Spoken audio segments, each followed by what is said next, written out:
माफ करना निर्भया, आज भी बहुत दुख के साथ बोलना पड़ रहा है कि हमारा देश नहीं बदला। आज 8 साल के बाद भी हमारा देश में वही स्थिति है। वही नीच सोच वाले लोग और नीच हरकत वाले लोग जीवित हैं हमारे समाज में। आप सभी के मन में और मेरे मन में भी बहुत ज़्यादा गुस्सा भरा हुआ है। हाथरस केस तो आप सभी जानते होंगे। इस केस में 4 लड़कों ने एक लड़की का गैंग रेप किया, उसकी जीभ काटी और गर्दन भी तोड़ दिया। आखिर बहुत दुख के साथ बोलना पड़ रहा है कि कल उस लड़की का निधन हो गया। तो हमारी समाज, हमारी सोसाइटी कब सुधरेगी? एक बात का बहुत ज़्यादा गुस्सा है कि इस लड़की को जीते जी तो सरकार इंसाफ नहीं दिला पाई, लेकिन कम से कम मरने के बाद इसे इसका हक और इंसाफ तो मिलना चाहिए। लेकिन हमारी पुलिस और सरकार उसे ये भी नहीं दे पाई। शर्म आती है ये बोलते हुए कि उसे पुलिस और सरकार ये भी नहीं दे पाई। उसका अंतिम संस्कार सही से नहीं हो पाया। उसका संस्कार हुआ, देखिए ये कौन सा नियम है, ये कौन सा संस्कार है, ये कौन से परंपरा से किया जाता है ऐसे? वाह रे डेमोक्रेटिक भारत, गर्व है मैं इंडियन हूँ। पर ये सब चीज़ों को देख के दुख भी होता है कि मैं एक इंडिया का सदस्य हूँ और ये सब मुझे देखना पड़ रहा है अपने देश में। और घिन आती है उन लोगों पर जो इन कुत्तों का साथ देते हैं और अपराध के बाद इन्हें बचाने की कोशिश करते हैं। अरे शर्म करो, थोड़ा शर्म करो, इंसान हो, थोड़ा तो इंसानियत रखो। ऐसे लोगों का साथ देना यानी कि तुम भी उसी में शामिल हो जाते हो। ये घटना 14 तारीख की है और आज हो गई 30 तारीख।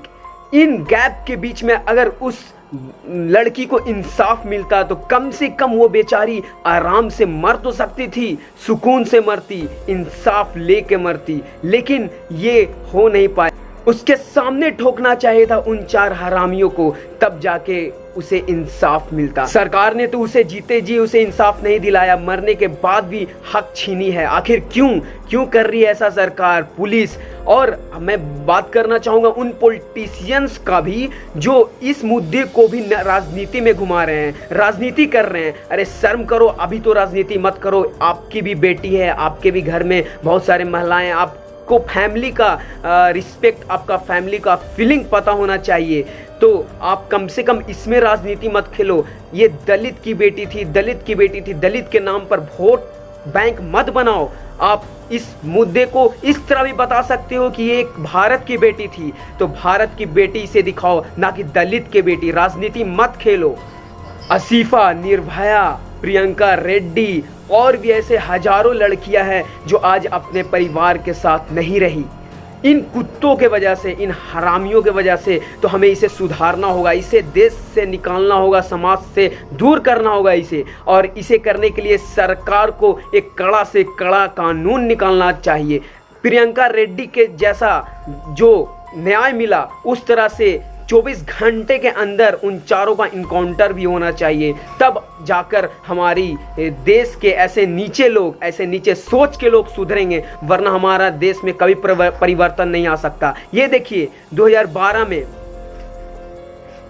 68 केसेस, 2013 में 92 केसेस, 2014 में पूरे 100 केसेस और 2016 में 106 केसेस। हमेशा बढ़ते जा रही है। ये निर्भया कांड के बाद हमें थोड़ा महसूस हुआ, थोड़ा पूरे भारतीयों को लगा कि चलो हमारा भारत बदलेगा। हमारा भारत उस समय एक साथ था, एक साथ लड़ा था। लेकिन नहीं, इन नीच बुद्धि वाले लोग अभी भी हमारे देश में हैं। तो इसे काला कानून से ख़त्म किया जा सकता है। अंत में आप सभी से यही विनती है कि प्लीज़ पॉलिटिक्स ना खेले इस मुद्दा पे। सब उस लड़की के आत्मा की शांति के लिए प्रे करें और आगे चलकर हमारे देश में ऐसा ना हो, सरकार उस पर कदम उठाए और हमारी जनता इस चीज़ को समझे और डीपली सोचे इस मैटर पे कि आखिर हमारे देश में ऐसा हो रहा है तो कब तक होते आएगा।